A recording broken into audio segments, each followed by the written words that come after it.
welcome to another presentation of the Globe Sound Healing Conference. We now have Anthony Holland. Hi, Anthony. Hi, how are you, David? Great. Welcome, welcome. Thank you. Anthony Holland is president of the nonprofit company Novobiotronics, dedicated to researching destructive resonant frequencies against cancer and pathogenic bacteria. His TEDx talk on shattering cancer has been seen by over 14 million people. It's at www.resonantlight.com/Anthony-Holland. Although if you just do a search for Anthony Holland or TED Talk, you'll find it. What have you been up to lately? Well, we moved down to Florida in 2022, and we are currently running a fundraiser to try to build a new research lab down here in Ocala, Florida. Excellent. Excellent. Well, here's the big question. If you had all the money in the world, what would you do to help people on the planet? Well, from the perspective of the research that I've been doing with this device, which is sometimes known as a Rife-Bear plasma device, I would certainly continue the cancer research we've been doing since about 2009, but really greatly expanded. For example, one of the challenges is, we've been able to work with cells in vitro in small plastic dishes, which is always the first step in cancer research. But we often receive questions from people, why aren't you, treating patients? Or maybe the step before that, why aren't you working with animals, test with mice with cancer or something like that? So I can think of two things I would do. One would be to establish, so we have all the money in the world, is that right? No. Yep. This is great. So I would establish research centers all around the world in every country in many major cities where we would continue to seek out the most effective frequencies against cancer. We would certainly apply for FDA approval. Now that's in the tens of millions of dollars, which explains why our small company hasn't been able to do that. We would hire all kinds of scientists who are experts in dealing with animals and cancer, and we would proof and test the technology first, of course, with animals, and then eventually, hopefully, with people. We would like to see that someday, in a great dream in the future, expand into clinics all over the world. And as I mentioned in my TED Talk, my dream, ever since I first was told in 2009 when I visited a major cancer research center on the East Coast, they told me, there are some kinds of leukemia which are untreatable and are fatal to children. And I was really shocked. I didn't know that at the time. And since then, it was really my dream to keep working on finding frequencies that would destroy cancerous leukemia cells. And I was dreaming in my TED Talk, and still today, of cancer treatment rooms of the future where the children don't even know they have cancer. Maybe their doctor did a test and they told the mother, he needs to come to this center. And they don't have any chemo, no dangerous toxic drugs. They don't have to have any needles or anything like that. They just go to a room, they meet new friends. It's a pretty large room. It's a new treatment center of the future. And in the ceiling above are all these plasma lights, which we use in our experiments in our lab. And they are emanating, pulsing electric fields, which are slowly eliminating their cancer cells. So that's one of my dreams, would be to establish that kind of cancer treatment center in the future, which is painless, non-toxic, non-invasive, and inexpensive. Just turn on the switch and you need a little electricity for that. A second dream I would have, I've been very, very interested since I began this research And since I shattered the very first microorganisms that I tried in 2007, and I documented that on video, and I thought, you know, these little organisms remind me of the organisms that cause malaria, which is a problem all over the world. Sadly, even here in Florida, they said malaria was starting up again. A very alarming situation. I have a very strong feeling if somehow I could be supplied with or work with another scientist who's an expert in malaria, if I could get blood samples of a patient, or perhaps we'd start with mice because there's the type of rodent malaria would be a first step, which is not contagious to humans, is my understanding. I would love to find a scientist who works with rodent malaria and would send regular blood samples to our research lab. And I am convinced we could shatter the malaria parasite that causes the disease. And if we could document that as a test case, we might be talking about future malaria treatments all over the world, where people come in with portable electronic setups. They wouldn't have to be terribly large, and you could treat an entire large group of people, maybe a town or a village or something, all at once. So that's one of my dreams, that this technology could be used against cancer on a global scale, that it could be used against malaria. And also we did some experiments with pathogenic bacteria in a microbiology lab around 2010 and 11. And there are a number of dangerous bacteria. MRSA is one of them, MRSA, where people, if they're infected by this bacteria, it's very resistant to antibiotics. And a lot of these bacteria are endemic in today's hospitals. You might go in for your appendix, but then you come out with a MRSA infection. It's a very, very serious problem. And the antibiotics are not working. They're antibiotic resistant. We did preliminary testing that showed that this technology essentially eliminates antibiotic resistance in these dangerous bacteria. And this would be the third leg. Let's go into the hospitals and make sure every hospital has a device which can easily electronically eliminate antibiotic resistance in these dangerous organisms, and the patients can stop worrying about contracting these terrible diseases. So a sort of three-leg global solution in the dream of dreams. Well, really, what we're talking about is every pathogen. I mean, every virus, right? Every bacteria, every bad bacteria, every bad cancer cell. I mean, what we're talking about is a massive change in the whole medical system. And I don't think you need all the money in the world at all. And I think there's absolutely someone out there ready to fund all of this right now. Well, that would be wonderful. Now, in regards to viruses, when the COVID outbreak happened, I received quite a bit of email from people. Would our technology be able to destroy the COVID virus? And I have to say, I think it's possible. Theoretically, I think it's quite possible, because I think any organism, we can eventually, with enough time and the right technology, we could find a frequency which would resonate in that organism or some part of it and probably destroy it or disable it. But we, of course, we have not worked with viruses. That requires a special laboratory, what they call a BSL-4 lab. I think there are only 6 of those in the United States or something. They're government controlled. You know, you have to be really, really careful. You're going to work with a dangerous virus. So I would say theoretically, I do think it's possible. I have read some scientific papers where they used lasers of specific frequencies to disable or destroy a virus. And so I see signs that it could be doable with the right technology. Right now, of course, our little research company is not able to do that.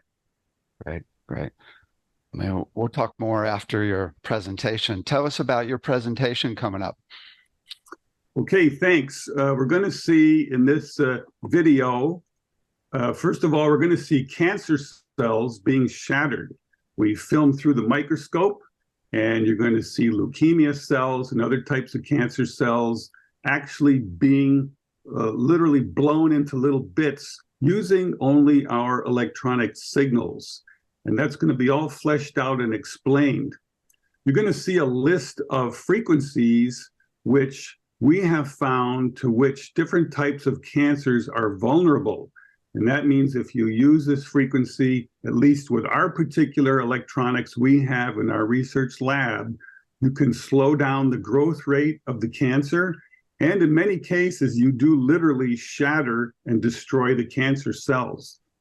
So we're going to share with you a list of frequencies which have been shown through our research and also the research of some other companies and other scientists who are doing similar kinds of work, but with a little different technology. So we'll see lists of frequencies that are effective. We're going to have a visit to our upstate New York, Novobiotronics Research Laboratory. We were very fortunate. A lot of people around the world donated years ago to help us build and equip that lab. It was very successful. We were able to do hundreds and hundreds of hours of experiments, and people would like to see what did the lab look like? What did you do there? And so on. So you're going to get to see exactly what we did and what the lab looked like.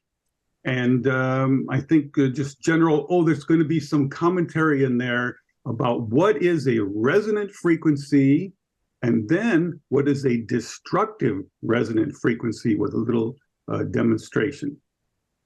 Great. Let's check it out and then we'll talk more afterwards. Thank you. Okay, here we go.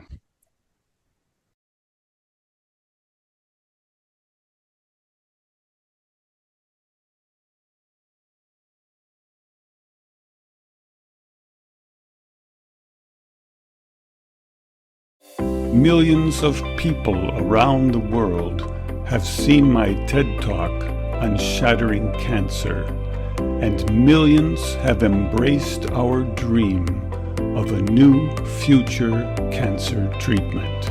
I now believe that the future cancer treatment rooms for children will be a very different place. It will be a pleasant place where children gather and make new friends. They probably won't even know they're sick.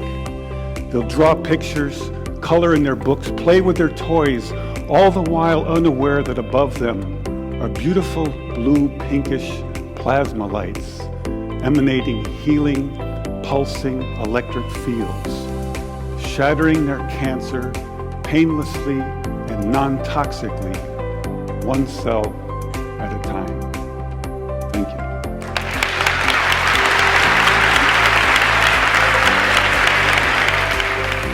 Thanks to you, we had the most unique cancer research lab in the world. We performed thousands of hours of experiments, searching for the most effective frequencies against cancer. The pulsed electric fields from our plasma tubes are uniquely suited to destroying cancers of the blood, lymphatic system, or cancers that can be widely spread. Here are some of the results. Leukemia cell number 1 tries to grow a copy of itself, but the new cell is shattered into dozens of fragments and scattered across the slide. Leukemia cell number 2 then hyperinflates and also dies. Leukemia cell number 3 then tries to make another cancer cell. The new cell is shattered and the original cell dies. I've dedicated 16 years of my life to studying this incredible phenomenon, and I hope to spend many more years continuing this vital research work. We've tested this technology against cancer cells and against dangerous pathogenic bacteria, and time after time it has proven to be effective, bolstering our faith in this new approach. Welcome to the Novobiotronics research laboratory. After donning a lab coat, special safety glasses, and gloves, we're ready for a new lab session. The first step in a lab session is to clean all surfaces very carefully with 70% isopropyl or ethanol alcohol. We clean all laboratory bench tops, and we clean the entire outside of the incubator, sterilizing all surfaces in the lab before beginning our lab work for that session. Here we're turning on the biosafety cabinet. All work is done in the biosafety cabinet. It provides a laminar flow type environment with special airflow to protect the work you're doing and to protect the lab worker. We also have to sterilize all surfaces inside the biosafety cabinet with 70% ethanol or isopropyl alcohol. We go through this antiseptic procedure at the beginning and end of every lab session at Novobiotronics. Lab safety is number one, and protecting our work, our research work, and keeping it free from contamination is the next most and very important aspect of working in the lab. Now that we've sterilized all the working surfaces in the laboratory, we are going to sterilize all the equipment that's going to go into the biosafety cabinet. Here you can see I'm cleaning some special dye that's used to count cancer cells. We're cleaning a little rack that will hold microcentrifuge tubes, and we'll put cancer cells in those tubes to count them. Here's a pipette stand, and we're going to clean also the pipettes. Everything is treated antiseptically to prevent contamination during the research work. All of the equipment you're seeing in our research laboratory was made possible through donations from people from all over the world supporting our important work against cancer.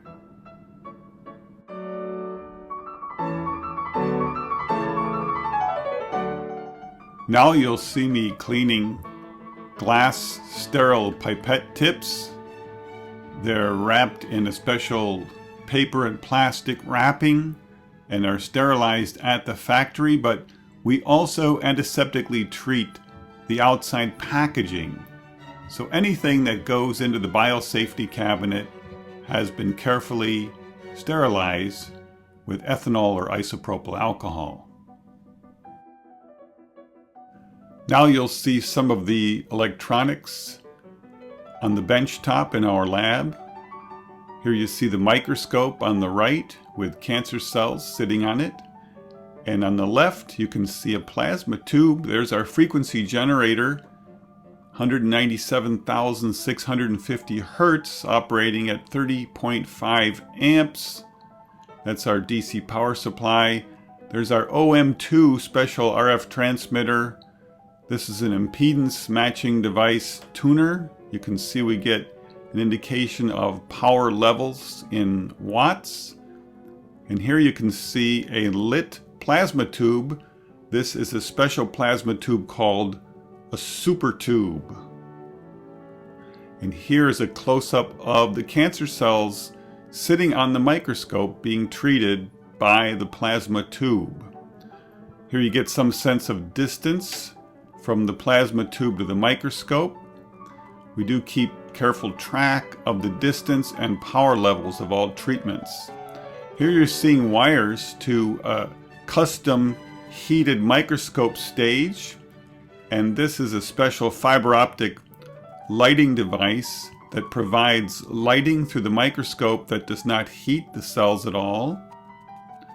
And over here we have a PC computer running a program which reads all the frequencies inside our electronic signals so we can check them.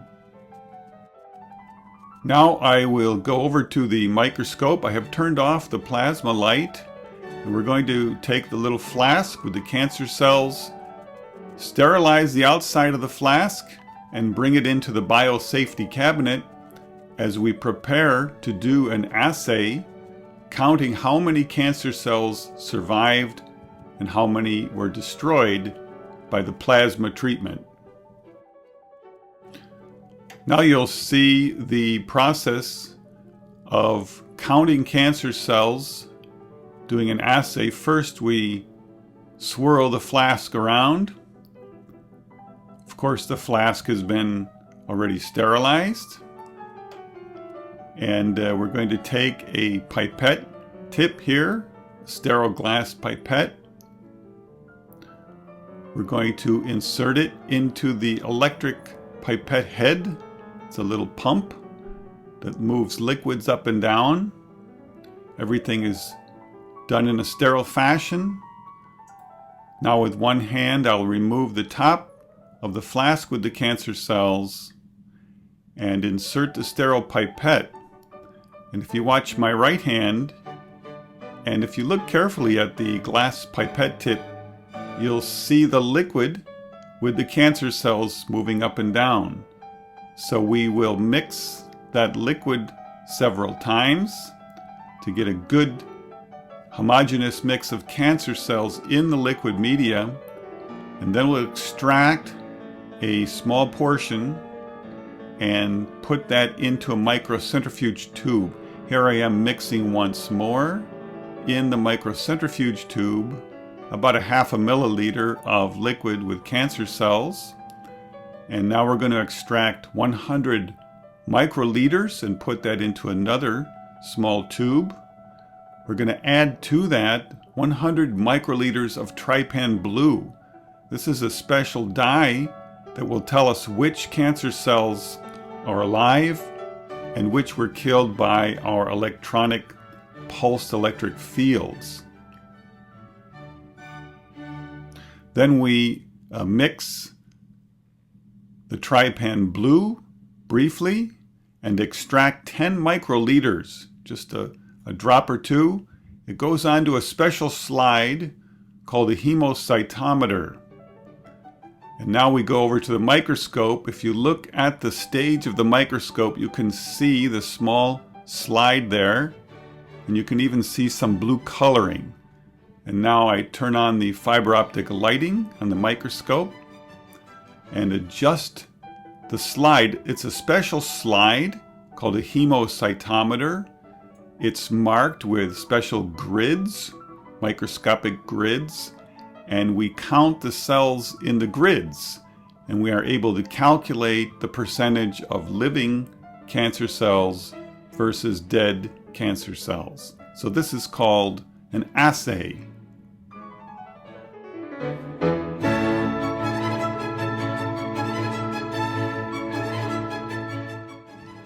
Now I have a little counter in my left hand, and while looking through the microscope, I will be clicking on that counter, counting the number of living and dead cells, and I write it down on a small piece of paper in the lab, and that data is later transferred to our official laboratory research notebooks. Here I am turning on the plasma light to continue the experiment, additional electronic treatment of the cancer cells. Now that the cancer cells are back on the microscope, being treated with more pulsed electric fields, it's time to clean up the biosafety cabinet. We're going to close up our supplies. We're going to sterilize them all once more, treat them antiseptically.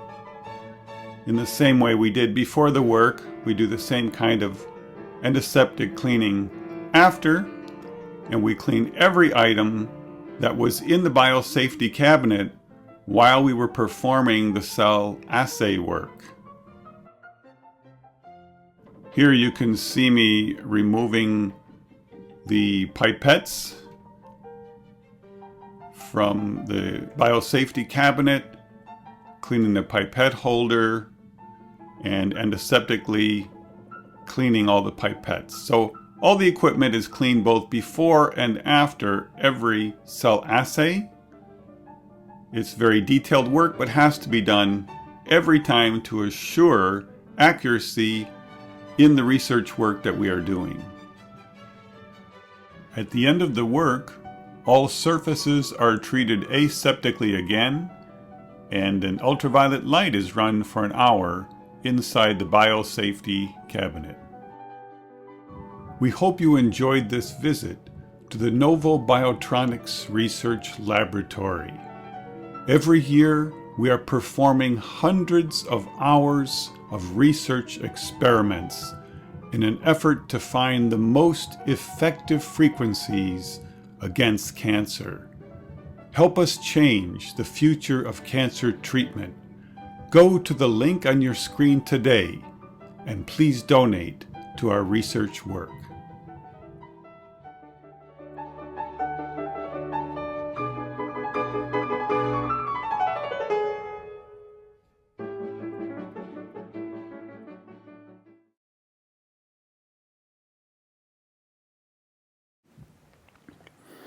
I have here two identical tuning forks, both tuned to the note A, the note an orchestra tunes to.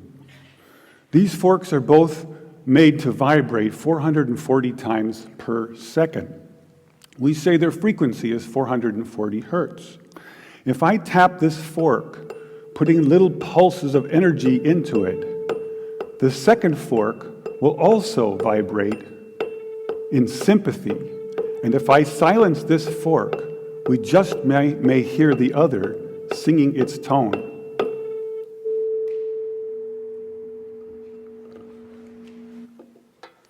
We say that I'm inducing a sympathetic resonant vibration in the second fork. It only works because both forks are tuned to the exact same frequency. Now, many of us have seen this very charming young man on the internet who shatters crystal glasses with his powerful voice.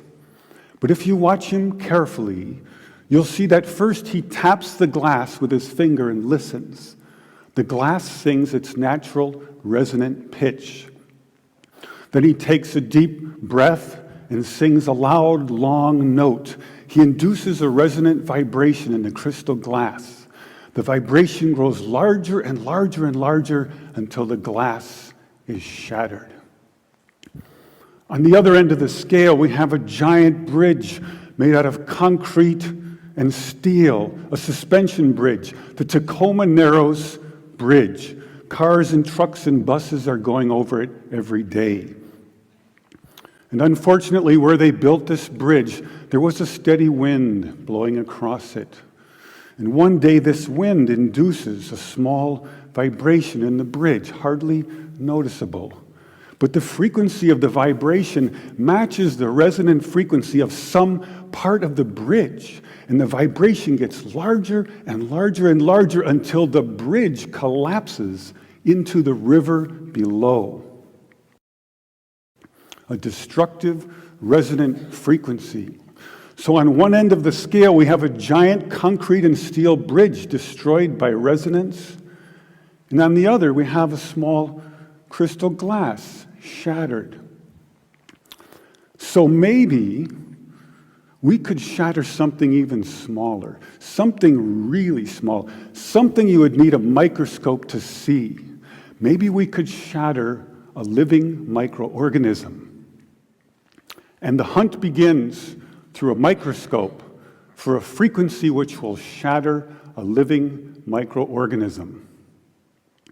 Now, we have a method of controlling Dr. Baer's device by an input control frequency. So if I put in, say, 100 hertz, out will come 100 pulses per second. If I put in 200 hertz, we'll get 200 pulses. So now we're searching for the magic frequency. And we start with 100 hertz, and we look through the microscope to see if anything's happening. We watch for 5 minutes. Nothing happens. So we try 101 hertz. We look through the scope for 5 minutes, and nothing happens. So we try 102, 103, and so on. Over the course of 15 months, we try hundreds and hundreds of frequencies, if not thousands, until we find the magic combination. The answer is you have to have 2 input frequencies, one low, one high, and the higher frequency must be 11 times the lower.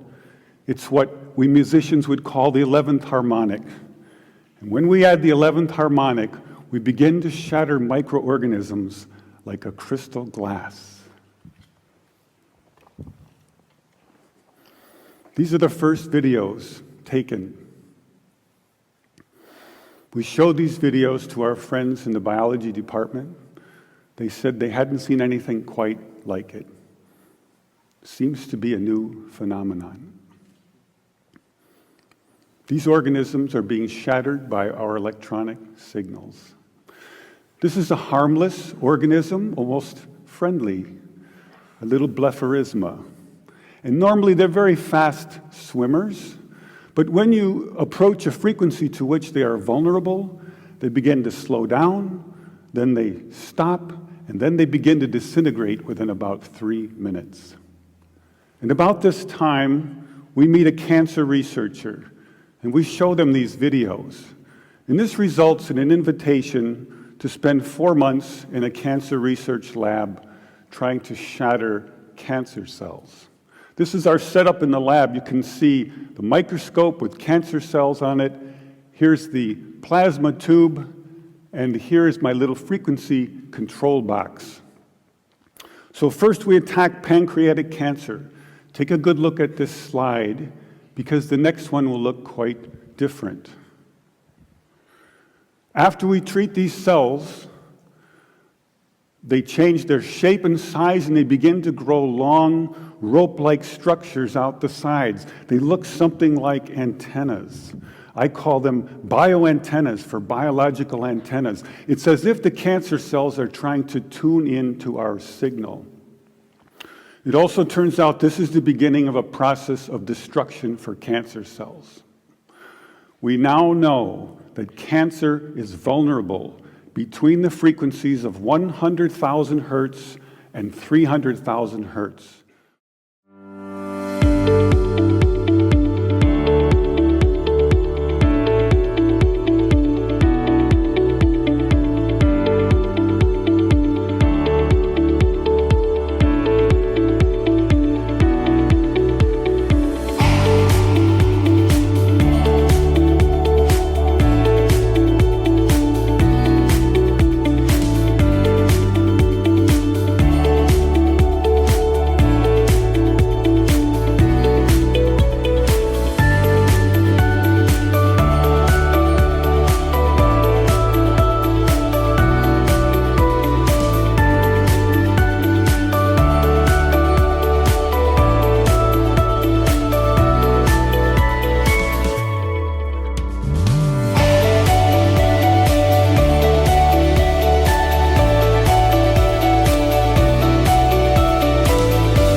Hi, this is Anthony Holland, and we're going to look at a very important video produced by Novobiotronics. The video shows some of our original work with leukemia cells and also shows some very, very important new work accomplished in the past year, also with leukemia cells. Let's begin by taking a look at this picture. This is the beginning of our video. These are human leukemia cells, a cancerous type of blood cell. The typical leukemia cell is here. It's just a round little sphere or globe shape. So you can see we have many normal looking leukemia cells as seen here under the microscope. These are all pretty healthy looking leukemia cells because they look nice and round. Now when I start the video, you're going to see that this cell, cell number 1, is going to try to make a copy of itself, what they call a daughter cell. The cancer is attempting to replicate itself, but because we are hitting the cells with our pulsing electric fields, you're going to see that the cell will be prevented. So let's run the video. And you can see a daughter cell tries to emerge here, but instead the new cell is immediately shattered by our electric fields. If I let the video continue, you'll see that the new cell is broken into many, many tiny pieces or fragments. I'm pausing the video from time to time. Now you can see the cell is just shattered into many fragments, and those fragments are now going to be pushed away. They're going to separate and disperse. The cell is not only destroyed, it's dispersed across the slide. Let's take a look now at this cell in the middle. Another leukemia cell also tries to divide. I've stopped the video, and for a brief moment you can see that a new cell is trying to emerge, but already there's some fragmentation. Now as I start the video, you'll see the new cell is sucked back into the original, and the original cell is actually destroyed. And if you look carefully, you see that the contents of the cell have all been pushed to one side. You see how it's very clear looking here, and here there's more material. So this cell was stopped from duplicating, so was this cell, and this cell is actually destroyed. Let's go to cell number 3. It tries to make a daughter cell. We freeze the motion for a second. You begin to see fragments emerging. The daughter cell can't really take shape. And once again, the new cell is broken into many fragments and destroyed. This is a type of process we're seeing using our pulsing electric fields in our laboratory at Novobiotronics. It's an amazing phenomenon that's new in the world of cancer research, and we say we are literally shattering the cancer cells. And now we go on to the latest cutting-edge video from our lab. Now here you're seeing once again leukemia cells, but this time we're going to see an experiment that ran for 24 hours. You can see here typical round leukemia cells, and this is under the microscope, of course. And what we do is we take a photograph every 3 minutes, and then we play back those photos very quickly, and it makes a very interesting video that shows the real phenomenon that's going on in our lab experiments. So if you look at this screen, you can see some very nicely round, normal leukemia cells here with the mouse cursor showing you, right? But also you can see that some cells have already begun to experience fragmentation. Look down here, for example, something's happening and the texture of the cell doesn't look right either. It looks kind of bubbly. Elsewhere in the picture you can see little fragments. That's probably a piece of a cell that broke off. Here are some fragments. Here's some kind of contents that came out of a cell onto the slide. Here's a cell that has all the wrong shapes, so that's probably more like the contents of some cell that was ejected. Here's a cell undergoing some kind of transformation. So already you can begin to recognize the difference between round, full, so-called healthy leukemia cells, and then cells which are undergoing some level of destruction. Something's ejecting out of the cell, or we're seeing little fragments everywhere, or the surface of the cell is bubbling up and so on. Now let's start the video and watch some of it. You notice that the cells are moving. The cells do move around. But more interesting and more important is to look very carefully at all the tiny particles. As you watch the video, you'll see many, many tiny particles of cells. And over the course of this 24-hour experiment, the number of particles increases dramatically. It means there's a huge amount of cellular debris being generated in our experiments because we are shattering the cells into fragments. Let's freeze frame for a minute. Here you can see fragments forming. Here are fragments, and here and here. All these cells are ejecting their contents or being fragmented. Here cells' contents are being badly distorted, and many, many little tiny pieces of cells, which means somewhere above the picture here, cells are being shattered.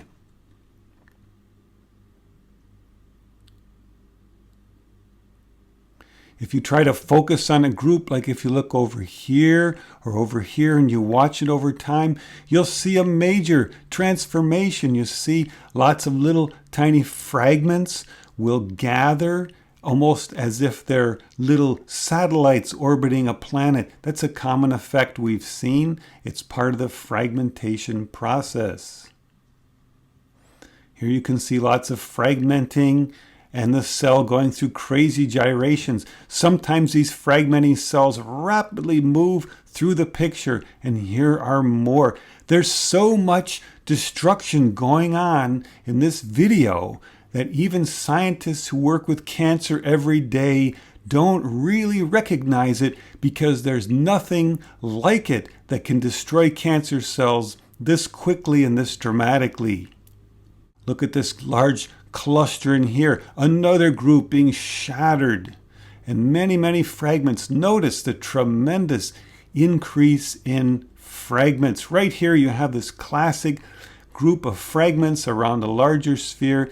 This is a classic presentation of the shattering effect of our pulsing electric fields. You can study these and see if they are dispersed, see how much of the cell is destroyed. Here's a cell's really completely destroyed now, lost its shape, it's shattered into fragments. Let's back up a little bit now and watch some more of that video. Look at the tremendous amount of cellular debris from the beginning of this section of the video. Let me just back it up a little bit. You see there's not too much cellular debris, but as the video progresses, there's more and more and more. Also notice you have quite a few round cancer cells in the beginning of the experiment. Not all, some cells are already undergoing some transformation from the early electrical pulses, which probably started 10 or 15 minutes before we started the video. But you have a lot of pretty normal round cancer cells, and by the end of the video, there's just a massive amount of destruction and fragmentation. Here's something very dramatic happening up in the right-hand corner. These cells are going through dramatic gyrations and fragmentation. It's like we're torturing the cancer cells. Here are two which are both shattering. Another group of shattering cells here and here and here and here and over here. It's absolutely amazing how many cells are shattered into fragments with these pulsing electric fields.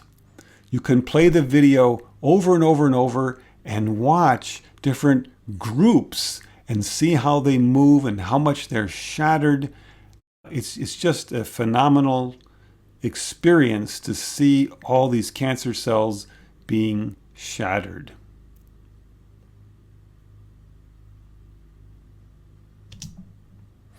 Now we're going to see a series of still photos that I took during the experiment in which I concentrated the camera on specific cells which had shown very dramatic fragmentation. So this is obviously, of course, this cell is being destroyed. Here's a piece of a cell, but this region right in here, here you see a normal cancer cell, but here, this cell was destroyed completely, and there must have been more than one cell because there's so many fragments. Again, this is a phenomenon that even cancer experts who look under the microscope every day and are doing experiments, they do not see this level of destruction, so they actually have difficulty recognizing it. That's why I'm making this video. I've been watching this now for several years in our experiments, and I thought we've got to show people what's happening. So massive fragmentation, and look at all these little fragments here. Here's a cell that's destroyed. I'm going to stop it for a second. You see fragments all over the place. Then you see hollow cells where the internal components of the cell were crushed against the side of the cell wall. Here they were crushed to the side and so on. Let's go forward. Look at this massive fragmentation, and up here and here, over here.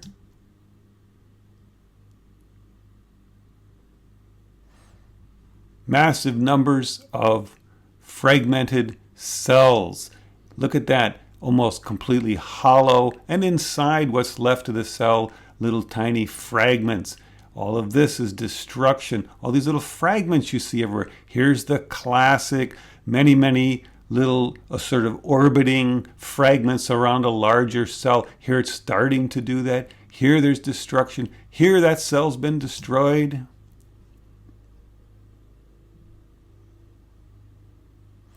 A field of debris, a field of destruction, which almost nobody even knows what it is because it's such a unique and amazing phenomenon. Look at this. Look at all the fragments everywhere. There's a dead cell. Now you can begin to recognize it.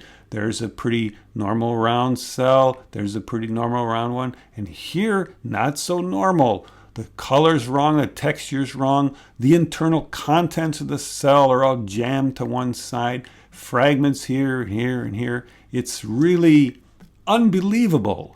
For cancer scientists who have seen cancer cells be destroyed by other methods, they don't know what this is. They have not seen a level of destruction like we see in our experiments using our pulsing electric fields, frequency-specific pulsed electric fields. Again, by freeze, look at this, another hollow cell, maybe the contents has been pushed out, a dead cell, fragmented, dead cells here, here, up here, over here, on the way of being destroyed here, another dead one here, fragments, just massive level of destruction. Now I'm sure you already can recognize, you could freeze this video and spot for yourself. Look at this terrible cell which is all destroyed, and here and the fragments and another dead one and another one. You yourself now will become an expert in spotting this new kind of destruction of cancer cells never before seen. This is a great photo here where this is a classic. You often see this in a type of cell destruction known as apoptosis. When cells are in really deep trouble, they actually will commit suicide, a type of cell suicide. It's called apoptosis. They kill themselves. And when they do that, it looks a little bit like this. You see this hollow cellular structure, and everything's jammed to one side. Often they call these, in other cancer research, they'll call these kind of fragments that emerge around a cell, maybe like this, as a kind of blebbing, or here's an example of blebbing perhaps. Or inside this cell here, we see little round things they call blebs. And blebbing is a sign of apoptosis. But our destructive effects go far beyond just blebbing, because we will see these massive numbers of shattered cells and many, many fragments. But here's a classic kind of apoptosis look, where you see like a hollow cell and all the material inside has been jammed to one side. These cells are dead, certainly very badly damaged.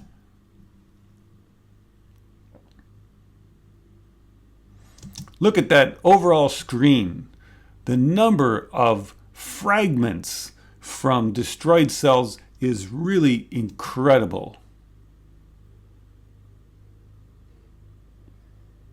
More cellular fragments. Here's that orbiting effect. Look at this. There's a massive, look at all the debris on here, and dead cells everywhere, all over the screen. Incredible. Sometimes you get anomalous shapes while they're sort of struggling against the electric fields. And of course, some cells are surviving. But we have assayed or counted in our laboratory experiments up to 60% of destruction of leukemia cells. And you begin to see that visually. If you look at this screen, you say, well, look at this. There are quite a number of cells destroyed and fragmented and hollow and not looking very happy as leukemia cells. And you begin to see, wow, there's probably 30-40% of these cells are already dead in the experiment. Fantastic. Look at these strange anomalies of the cells that happen caused by the pulsing electric fields. Again, traditional oncologists and cancer researchers have never seen anything like it. When they see this video without this narration, they have no idea what they're looking at, really.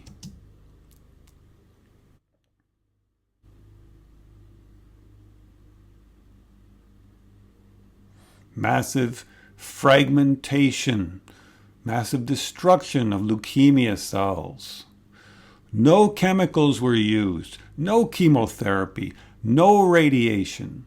This is done with pulsing electric fields. Electric fields are now being approved by the Food and Drug Administration in some forms for treatment for cancer. There are companies which have approved treatments using electric fields to destroy cancer cells. It not only destroys them, it stops them from dividing, and it causes tumors to shrink.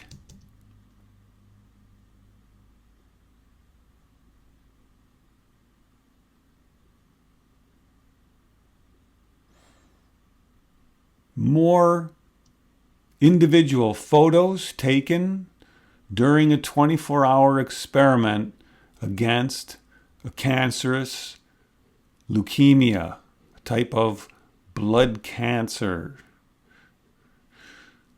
Difficult to treat because it circulates throughout the body, but our experiments seem to indicate it could be scaled up for projecting the pulsing electric fields over an entire patient's body at some time in the future.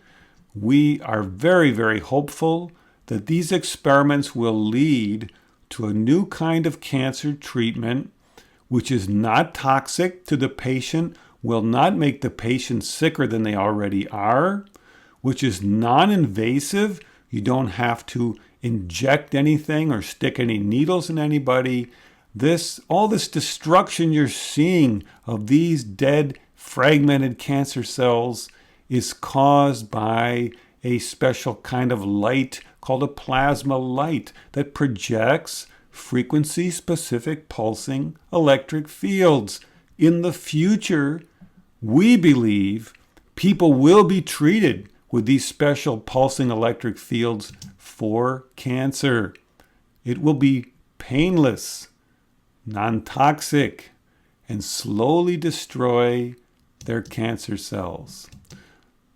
So now we're going to play the entire video for you from beginning to end without the narration, because now you know what to look for and you can recognize the massive scale of destruction which we have discovered in our laboratory experiments at Novobiotronics. And now here is the entire video. It's about 4 minutes long from beginning to end without my narration. Thank you for watching and listening. If you find this work valuable and important and wish to support it, please help us and go today to our website, novobiotronics.com, and there you'll find an opportunity to donate to our research. Every donation goes directly to pay for laboratory supplies. If we purchase a container of nutrient media for cancer cells for our experiments, it's about $35 with the shipping cost added in. If you make a donation of $35, you can be sure we're going to be buying cell media to support the research or other nutrients needed by the cancer cells. There are ongoing expenses needed to be able to do more experiments and find all of the precise destructive frequencies of cancer cells. And we hope that you'll help us join our research by making a contribution today and change the future of cancer treatment. And now here is the video in its entirety without my narration.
The groundwork we lay today through our research will help build a better future for every cancer patient. Fear and pain will be replaced by joy and love. Our work today is our gift to the future.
Oh my God, it's just so inspiring because the potential is just so massive. It's just so massive. So I got a few questions here. As a physics major, first of all, I'm just curious as the protocol for testing or for figuring out the frequencies, because I teach a clinical research class in my program here, and I'm thinking, okay, there's 20,000 frequencies, or if you go into higher frequencies, then because we're not talking sound, we're talking electromagnetics, then there's millions, not even counting decimal points. So, and then if you start looking at two, I mean, it's like I remember you originally said it's like what, 15 months to actually, or 18 months to actually go through and just find. I mean, you just do one at a time? This was the great problem I faced when we first went to the cancer lab on the East Coast. The director of the lab said, you have, I think at the time, the first trial was 2 weeks. You have 2 weeks to treat these cancer cells and we'll see if something happens. Well, just what you said was the problem, Do you start at 100 hertz or 10,000 hertz or a megahertz, or where do you go? So initially at that time, I went to the internet and some books which had published frequencies by the legendary Royal Rife, right? There are big lists of Rife frequencies for different situations.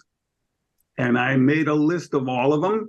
And on the first 2 days in the lab, working 12-hour nights, I tested every frequency I had from those lists, looking through the microscope for any kind of change in the cancer cells. And around that time, I became aware of a company, a much larger multinational company called Novocure.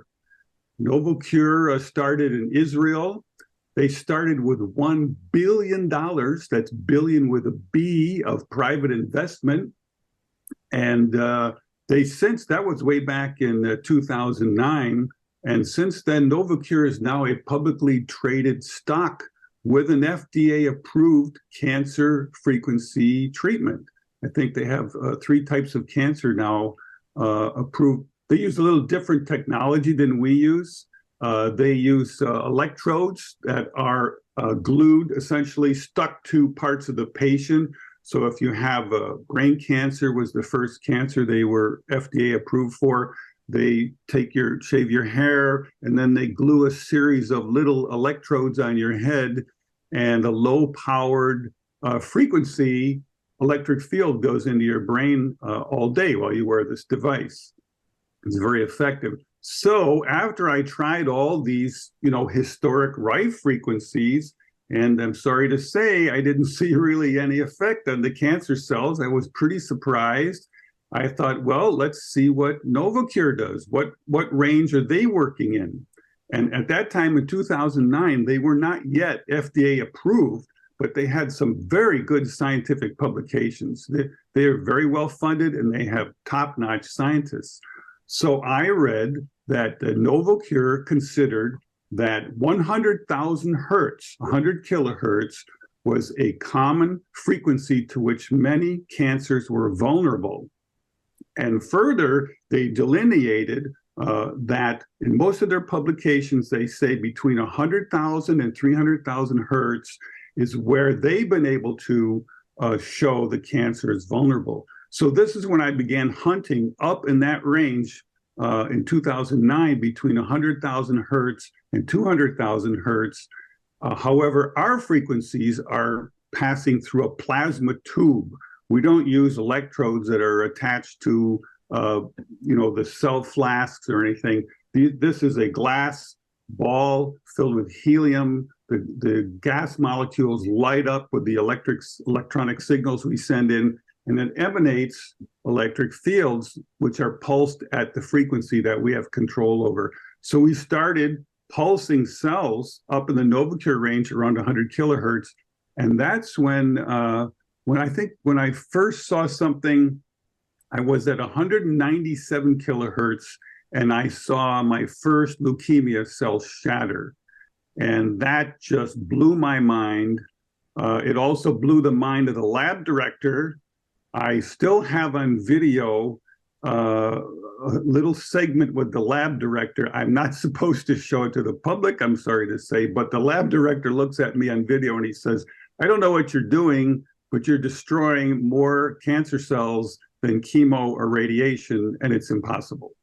At the time, he told me, even if you could do this 6 more times and had the same results, I don't know if I can publish this because nobody in my field, and he'd been in the field 25 years, he said nobody would believe it. So to get back to your question, how do we find the frequencies? That's the range we generally work in. And I have kind of limited my hunts between around 100,000 and 200,000. And what I do is when I start with a new kind of cancer that I haven't used, that I haven't tried before, I start at 100,000 hertz because NovoCure has said that seems to be almost a universal number that many cancers are sensitive to. Not all, but many. So I start there, and then I have a whole kind of hunting pattern where in the first week, I'll hunt the odd numbers. Like I might run 100,000 hertz for 2 hours, and then I'll run 120 for 2 hours and 140, or sorry, these are the even numbers. And I go all up to 200. And then the next week, I'll run the odds. I'll do 100, 130, 150, 170 kilohertz, up to 210 maybe. And then I'll compare those results. And that starts to allow me to narrow down, okay, the even numbers work better than the odd. So now I'm going to zero down and narrow the range. And over the course of some weeks, you eventually find that there's a narrow bandwidth in which these cancer cells will really start shattering and slowing down and dying. So it just takes some time. So I got a clarification question. So you said 197,000, right? And are we talking the pulse rate or the carrier frequency rate? Yeah, that's a good question. That's the pulse rate, 197,000 pulses per second. The carrier of the RF is an FCC-approved carrier for this kind of work. 27.12 megahertz is the carrier that is sent into the plasma tube, and then it's pulsed at 197,000 times a second. Have you ever thought about trying to play with the different carriers? Yeah, I know in the Rife world, a lot of people think that Rife was using, I think, a 3 megahertz carrier. Right. And then he did oscillation up and down, above and below that. Yes, we could make variations in that. Right now, the equipment that we work with is locked in at the FCC-approved carrier, 27.12 megahertz. I think if you had a device that had low enough power levels, you could legally work at a different carrier level. You have to be very careful about what the rules are, what carrier can transmit at what power level. So we may be looking at that in the future. I would actually like to see a device where I can change the carrier at will. So not only am I changing the pulse rate, but I'm also changing the carrier. And then once you find a frequency that works, now try some different carriers and see if that makes a difference. That would be the ideal machine for me. Cool, cool. Well, I've got a few ideas here. You know, in my book, I talk about how to heal every disease by looking at the body as music. So it's got frequencies, it's got timbres, which are a combination of frequencies, it's got musical interval relationships, and it's got musical flows through each of the 11 systems, right? It's in smooth flow without blockages is the whole deal. So my first thought is, why 2 frequencies? Why not 3? Why not, in fact, why not actually use a device to measure the frequency content of the cancer cells, like the Raman spectroscopy that John Stuart Reed used? And I just talked to 2 doctors at an event just a week ago, and they said there's like light devices that will measure the frequency of the entire harmonic content of a cell scientifically in real time. And then you've got the entire harmonic array, all frequencies, and now you play all of those frequencies to it and explode it 100% of the time. Yeah, this is really would be an ideal situation. And I have to say, I love the way you describe the metaphor of the human body and its functions in music, harmony, overtones, melody, and all these things. As a fellow musician, this makes absolute perfect sense to me.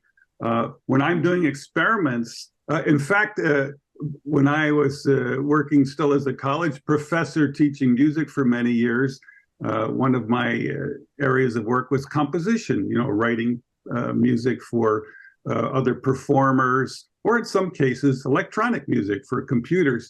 And when people would ask me the last 10 years, what kind of music are you writing?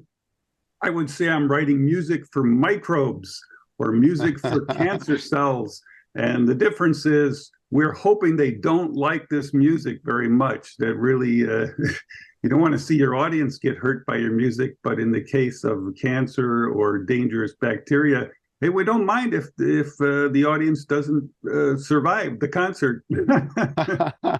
Well, this is where I'm headed. And we're looking at doing the research for this, is to actually use the electron microscope to measure the harmonic content of different cells in each of the 11 systems and measure them at specific nodes based on doctors, so that we find the actual notes of the melody of that entire system. Right? And then we use EKG and EEG, and now we got the rhythm, because it's going to be in direct relationship, right, to the heart, brain, and breath, right? And now you've got the melody of the entire, of each of the 11 systems. So you got 11 songs of you, and you can use needles with frequencies, you can use electromagnetics, you can use micro pads, you could use ultrasound, you could use infrared light, you could use scalar waves and run that song through, and still find the Wiley cells and explode them to break up the blockages, right? But ultimately create that flow.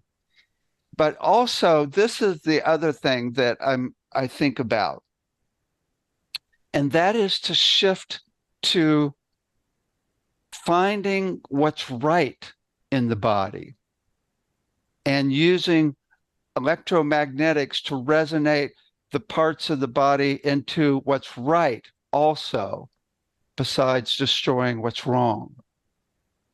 Yeah, that touches on an interesting email I received a few years ago. in my TED talk, I mentioned the book, The Rainbow and the Worm, by a scientist who lived in England. Her name was Mei-Wan Ho. And after my TED talk, I tried to contact her by email. And at first, she kind of ignored me completely. But through persistence, she wrote back and she watched my TED talk. And I was very excited about it because her book was really providing the theoretical background. What am I doing? How is it I'm able to destroy these cells? And she started explaining her book about liquid crystals, and cells are liquid crystals.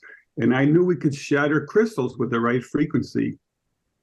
But in one of our email exchanges, she wrote to me, she said, yeah, that's great. You can shatter cancer cells, but really even better would be find a frequency which will take a cancer cell and revert it back to a normal, healthy cell. Well, that's, of course, the ultimate idea, and similar to what you were just saying, but I have no idea how I could do that. I'm not capable of the type of detailed cellular testing, where you can determine how much ATP is happening or the structure of the ribosomes, or that really would take a huge scientific team. I think NovoCure would have a big enough team to do that, but they're more interested in slowing and destroying the cells. I think the first step in the case of cancer, antibiotic resistance bacteria, any of these things, is to stop the disease from hurting you further, from hurting the patient. As I understand it, the problem with cancer is when it starts to interfere with the functions of the body, that's where the patient becomes really seriously in trouble. So first, we have to stop that cancer from interfering with bodily functions, maybe in the future through shattering so many cells at a time. And then we can encourage better health in the patient, but we have to prevent those most urgent moments, which are a real threat to life. I've got another idea, which is a project that looks like we're going to get funded for that I think you'll love because as a musician.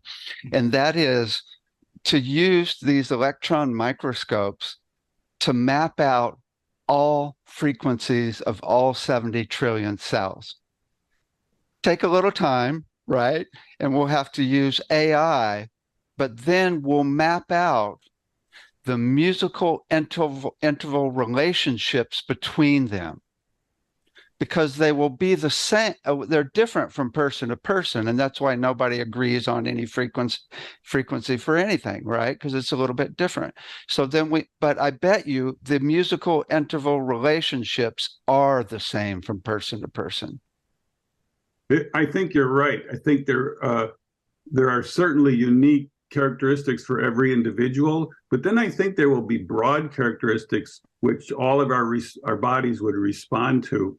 I just want to touch on this point about electron microscopes, and it makes me recall some audio recordings I've heard of Royal Rife. I don't know if you know, I'm sure everybody's familiar with the great legend of Royal Rife, but some years ago I was able to obtain audio recordings that had been found that he left behind in his own voice and the voice of people who knew him. And one of the things he explains about the electron microscope, which in Rife's day, the electron microscope was just being developed. It was a new thing. And as Rife pointed out, he said the problem with that is everything under an electron microscope is first killed. It's plated with silver. They paint it with a kind of silver paint. They put it in a vacuum where nothing can survive, theoretically. And then they hit it with like 100,000 volts in order to take a picture. So Rife felt that electron microscope photographs were, as he called it, shadowgraphs of deceased creatures. And that's all right if you want to see what the creature looked like or the organism looked like or parts of the cell. But you can't study the function of the cell or see it, how it reacts to a signal in real time unless it's alive. So this is where There are scientists now, I think Stefan Heller is one who won the Nobel Prize for his microscope work, where they are able to now see living cells. For example, I have a friend in France who does work with fiber optics and special microscopes. He can see a neuron in real time, stimulate the neuron, and view and videotape the signal of what's happening at the cellular neuron level in the living animal and in living cells. So now we're getting to the point where the top microscope experts can actually image these things in living cells, living creatures. I'm sure they could do bacteria. How far away could viruses be? And then just what you said, we'll be able to watch the reaction in real time and say, yep, look at that. Write this one down. He didn't like this one, he died. Yeah, that's great. I love that. So you finally getting microscopes that won't kill the object. Yeah. So the other level that I think about also is as a physics major, we can actually figure out the actual frequency of an overall organ based on density, thickness, and size. There's mathematical formulas for that, right? Mechanical resonance. But there's the material resonance. There's the cellular resonance. There's even the liquid resonances. And then there's the atomic resonance. But then I just saw a whole thing on string theory, where you get down into the parts of the cell. So each level is going to have its own resonant frequency. And I bet you there's a musical interval chord that's very common, that's stable between all those different levels. And once we figure out that chord, that musical interval relationship, then we can just use one test at any level and get the whole array for that organ. I think that's true. I've seen little snippets of maybe what that would be like in the future through my colleague, Gerard Debost, who is a physicist. He's an expert in plasmas and antenna electromagnetic radiation of antennas. And he has co-authored several scientific papers with us, helping to explain the results. When I've shattered these cancer cells, he writes back to me, he said, okay, use your microscope, take very precise measurements, the diameter of the cells and all this. And then he's done calculations where he's shown several possible resonant frequencies in the cell. The math is way beyond anything I could do, I can tell you that. He's a trained physicist and was a professor for 40 or 50 years in that field. But they're on our website at novobiotronics.com.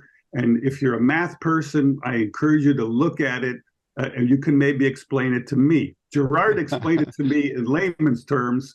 Anthony, here's why you're shattering cells. But what's really interesting is people like to think in the past maybe, well, there's one particular frequency that's really the best. I'm not so sure. I think it's more like what you said. There are many parts of the cell which have resonant structures. For example, my colleague Gerard, he said, we believe we have found at least, through our calculations, 3 resonant frequencies for what are called microtubules in the cell. And the microtubules are little wire-like structures that build the cell and hold the little parts of the cell together and make the cell move when it divides and so on. And he said, here's a length we can calculate with a resonant frequency. Here's the width of a microtubule. And also, there's a twisting frequency for the microtubules. And he took everything into account, like you said, the damping of the signal based on how much water was within the microtubule, the distance from the plasma tube, and how many watts per centimeter squared. Just fantastic work in there. You know, I'm just taking the cells and running frequencies and filming it. And of course, I do assays. I can tell you what percentage of cells lived, what percentage died. But the mechanism of destruction, it's like you said, many, many frequencies can be helpful. It's interesting. One thing I wanted to point out, some people might think, oh, well, I've seen people exploding glasses with the voice on YouTube, but they aren't using destructive resonance to do that. If they were using destructive resonance to explode a glass with the voice, we'd be in trouble.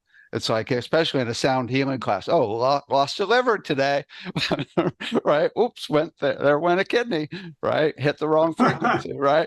No, it's really binaural beats. When you use the voice, they show it on the glass. They actually find the frequency of the glass and go off pitch a little bit. And the difference frequency is what actually explodes the glass. Now, when they, on the ones you did and you showed, the volume of the frequency is way louder than the voice can do. And that's where you actually, there are videos of them exploding glasses with frequencies of tone generators, and that is destructive resonance, which is, it just has to be much louder, right? I mean, the potential also, I always think of, this is the way I always put it. The more ways you lead a horse to water, the more chances it'll drink. Right? Why not use sound, which is a fact. I mean, there's, Inside Tech is using ultrasound to destroy cancer. I mean, there's a video from years ago on YouTube, the operating room of the future. Why not use all different levels, even scalar waves, and use them all at the same time? I mean, the potential is really huge. But here's... Let me just mention, in regards to resonance, the key thing in a resonant destruction is that the amount of energy you are putting into the system just slightly exceeds what they call the dampening factor. You're sending in a vibration to something, a little bit of that vibration is going to be absorbed and kind of weakened, but there's only so much damping of the sound. Like in the piano, they have dampers, these little felt things that come down and stop the piano strings. So in a vibrating system, each system will have a certain amount of damping of the incoming signal. As long as the power level of the signal you're sending in slightly exceeds the damping factor and you sustain it, the vibration will grow larger and larger in amplitude, and you'll achieve your goal. It goes back to Nikola Tesla, the legendary event he had in his laboratory where he attaches a small physical vibrating oscillator to a steel beam in his lab, and he calculates the resonant frequency for that steel structure of his lab. And the next thing he knows, the building starts shaking, bricks are falling, the story goes, a policeman runs in the lab, what's going on here? And the whole building's about to be destroyed by this little oscillating thing. And Tesla supposedly smashes the oscillator, and the police decide not to arrest him after all for causing all this trouble in the streets. But it's a nice story, but it's good to know. It's like the video of the destruction of that bridge. I mean, when you think of concrete and steel structures and steel cables, you couldn't stand there with your hand and move any of that. And here comes a wind, which is not a hurricane. It's just probably a pretty strong wind blowing across there. And you see the bridge start shaking. And at some point, it causes a frequency in that bridge, and it sustains that frequency long enough to overcome the damping of the bridge, and the bridge is destroyed. So if we can find this, now this is an interesting thing in a parallel to what Novocure, that large multinational company that does frequency treatments of cancer, they stress you do not need high power levels. I think they're saying, less than 1 watt per centimeter squared or something like that. I'd have to look it up in the Novocure papers, but you don't have to overpower the system. You need just enough power, sustain at the right frequency, and if you're patient enough, the magic will happen. Or in the case of destruction, that will happen. Well, here's the next step. and that is to work at the emotional level to get rid of the cause of the cancer in the first place, right? And the work of Jeffrey Martin is he's now using ultrasound on microtubules, where he's found the microtubule frequencies within the cells that you were just talking about within the brain, to bring people into a state of oneness and unity consciousness in the lab every time. If you're in oneness and unity consciousness, there's no more anxiety, there's no more depression, there's no more PTSD, there's no, I mean, all mental, emotional issues are gone.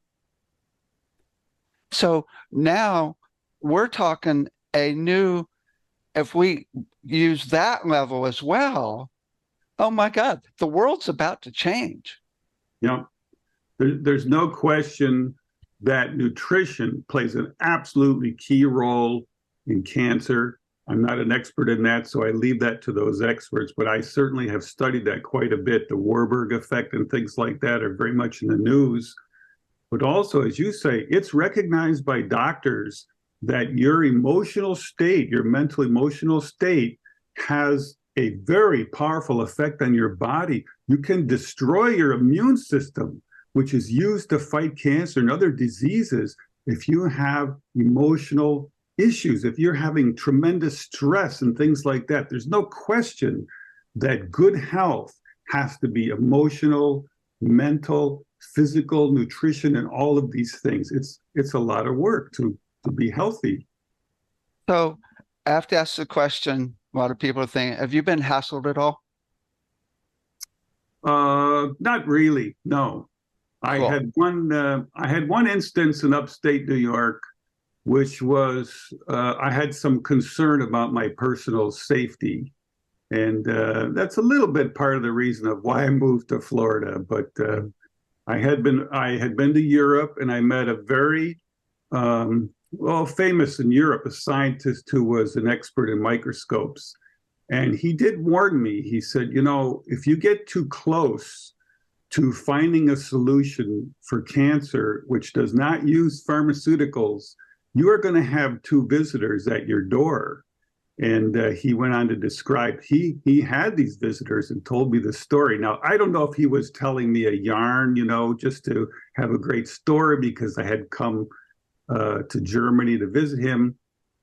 But sure enough, one day in upstate New York, two middle-aged men dressed in business suits did show up at my front door exactly as he had described.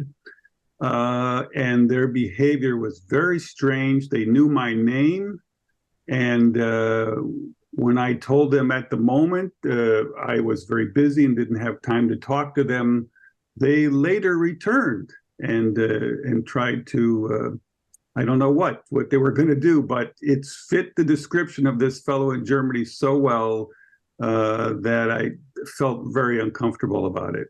Well, I've been thinking about this a lot and just listening for ways, avenues, because I think it's meant to happen.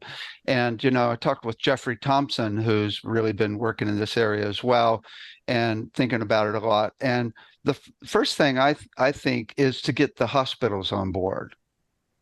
The second is Asia and Europe are way more open, right? But, you know, really the deal, though, is once you get FDA approval, I mean, it's an open door, right?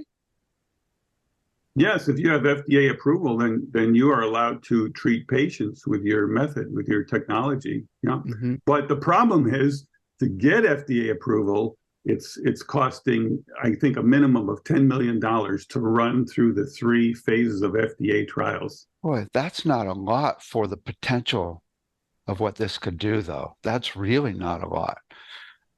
So say you got, so how much do you think you would need to actually Well, there's probably all different levels of funding that you could do, but what is the plan for the research in Florida at different levels? What do you see happening, and what's the Well, ultimate goal here? The at first stage goal. I would say, yeah, the first stage goal, I would say our company, which is very small, I'm the president and I'm doing all the experiments and finding the frequencies and doing all the cell assays and all these skills that I learned by visiting cancer labs and having scientists train me in these things. My goal is to leave behind a database of frequencies which we have shown in video and also in scientific papers, the exact data through assays. These frequencies can slow cancer growth and they can destroy cancer. And we've seen it happen at these percentages. We can kill 60%, 70%, or 25% if we use this frequency at this power level. I think if we can leave as much of that information and we give it out to the public for free on our website, that's part of our mission. When we discover a frequency which works, we want to publish it. We want to give it away to the public, let everybody know what it is, get it out there, because we're hoping that the next step will be taken by a larger organization, which would be testing these frequencies, say, with mice. Now, at one point, we priced out the cost of doing a test with mice. I don't know anything about working with mice, so I had to find a company which does this professionally. There was a company in Canada, I think it was maybe 8 years ago or so, just to see what it would cost. They said, well, you can come up to Canada, bring your equipment. We'll give you maybe 10 days, and we'll have 30 mice. And 15 of them, we'll give all the mice leukemia, exact kind of leukemia you're working on. It's a cell line called K562, chronic leukemia. The mice will contract leukemia. We have experience with this. 15 of these mice you'll treat with your electronics, and 15 you won't. And then we'll see which mice live longer, have a better quality of life. And we'll also then later sacrifice the mice, sorry to say, but that will allow us to see at the cellular level and the organ level, what were your electric fields doing to the mice? Were they helping them somehow? Great. Wow, these are the top experts. So this was about 8 years ago. They said for 30 mice in 2 weeks, you'll need $100,000. So to me, that's impossible. You know, maybe I can buy a house for $100,000, but I can't afford that. And our company operates on a shoestring budget. We can just barely afford to buy cancer cells and the media to keep the cells alive and the materials needed to assay the experiments. So when you start getting up to that level, I think you need an institution, or you need somebody like an Elon Musk, you know, who says, hey, here's $1 million, go do a couple animal experiments. And if those go well, come back and we'll come up with another 15 million and you can start the FDA trial. So I'm thinking we're at the fundamental level. We're going to provide the data. These frequencies slowed and killed these kind of cancer cells. Somebody take it from here. We gave you all the information. Excellent. Well, we'll just assume it's a done deal. Wait, write the check. Okay. Right. It's yeah, check's on the way. I actually would bet that you'll have full funding within 6 months here. Well, that would be awesome. That would be incredible. Wow. Yeah. I'm ready. Anything else you'd like to share before we end? No, it's I guess I would just say, you know, my career was in music. I was a music professor quite some number of years. I love that job. I love music. I'm a musician, orchestra conductor, composer, and of course in the music technology, which is where I got interested in frequencies and cancer. I just want to say, why does it have to be a musician who's finding these frequencies and who's working summer school so he can, you know, buy some cancer cells? And and is working hundreds of hours, doing assays and running frequencies, where are the cancer researchers? I mean, we've got enough data out there now. If you read the NovoCure papers and their patents, and they have a lot of patents on this too. We don't have any patents. We haven't applied for any patents. Even our most recent paper we released in 2023, it took me years to figure out this new electronic signal using frequency modulation synthesis, which I knew would have a powerful impact on cancer cells. We released the entire program, how to do it, for free in our third paper in 2023. But why isn't MD Anderson doing this? Why aren't all the great cancer centers checking it out? It's now proven, if not through our small company, certainly through NovoCure. I mean, NovoCure is a company with a $27 billion stock cap, right? They're huge. They're all over the world, and they have FDA approvals, and they're in another 12 or 14 or 15 trials. It's the wave of the future. So why isn't somebody else testing to see, okay, the NovoCure technology works great, but it doesn't project over the entire body. Let's look at what Novobiotronics did with a plasma tube, because we're treating the cells from 2 feet away. We can eventually develop the system, I think, where literally you could treat a room full of people all at once. And I don't think it would be that expensive to test that.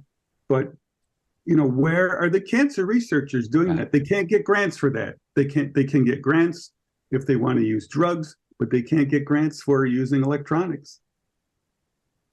Well, the potential beyond this, it's really, once this happens, then we're going to be looking at all bacteria, all viruses. We're going to be looking at then ultimately resonating everything into its own resonant frequency to sustain health, so things don't actually happen. It's really going to change. It still may be 20, maybe even 40 years, right? But we're talking about an end to a large number of diseases.